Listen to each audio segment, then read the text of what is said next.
Hello बच्चों, देखिए question है ये यहाँ पर वर्क एनर्जी पावर का। A block of mass 10 kg is released on a fixed wedge. ये बच्चों वेज हो गया, ठीक है। Inside a cart which is moved with constant velocity 10 metre per second towards right 10 metre per second. अब ये जो वेज है ये कार्ट के अंदर है और वो cart 10 metre per second speed से राइट में जा रहा है। Take initial velocity of the block with respect to cart is zero. जो ब्लॉक का velocity initial with respect to cart वो क्या है, जीरो है बच्चों।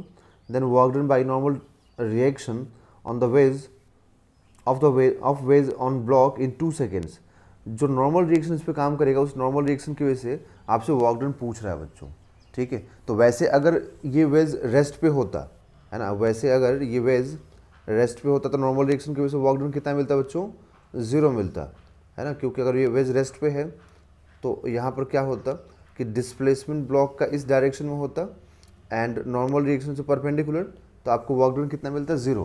बट अभी यहाँ पर क्या होगा कि ये ब्लॉक यहाँ पर रेस्ट पे है ना। ये जो 10 kg का ब्लॉक है वो इस वेज पे रेस्ट पे है, ठीक है। मतलब ब्लॉक इधर स्लाइड नहीं कर रहा है, ओके। तो ब्लॉक इधर स्लाइड कर नहीं रहा, बट ये जो है ये पूरा जो सिस्टम है वो राइट वर्ड में जाएगा। तो अगर पूरा सिस्टम राइट वर्ड में जाएगा बच्चों तो ये 10 kg का ब्लॉक भी तो राइट वर्ड में जाएगा। तो यहाँ पर 10 kg ब्लॉक का जो डिस्प्लेसमेंट है वो राइट वर्ड डायरेक्शन में है। कितना डिस्प्लेसमेंट होगा वो फाइंड करना पड़ेगा हम लोगों को।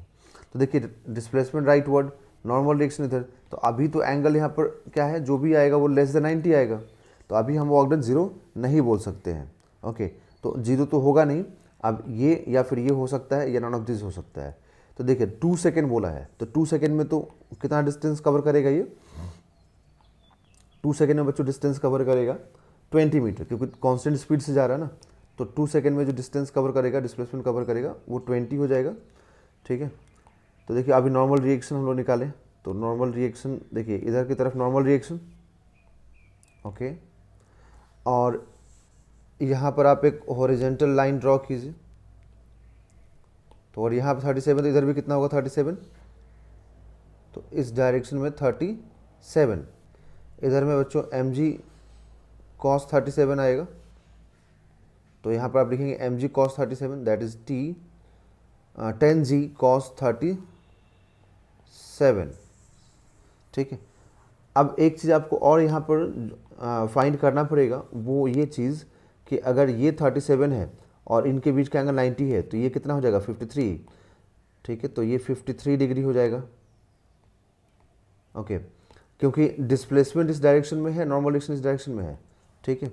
और डिस्प्लेसमेंट कितना हो जाएगा बच्चों 2 सेकेंड में, तो कांस्टेंट स्पीड से मूव कर रहा है पूरा सिस्टम, तो 2 सेकेंड में 20 मीटर का डिस्प्लेसमेंट हो जाएगा, ठीक है। तो इतना डिस्प्लेसमेंट हो जाएगा। अब यहाँ से अगर हम लोग वर्क डन देखें तो वर्क डन क्या लिखेंगे, देखिए work done is equal to force into displacement, है ना। तो नॉर्मल रिएक्शन हो गया, तो नॉर्मल रिएक्शन इंटू डिस्प्लेसमेंट कितना 20, ओके।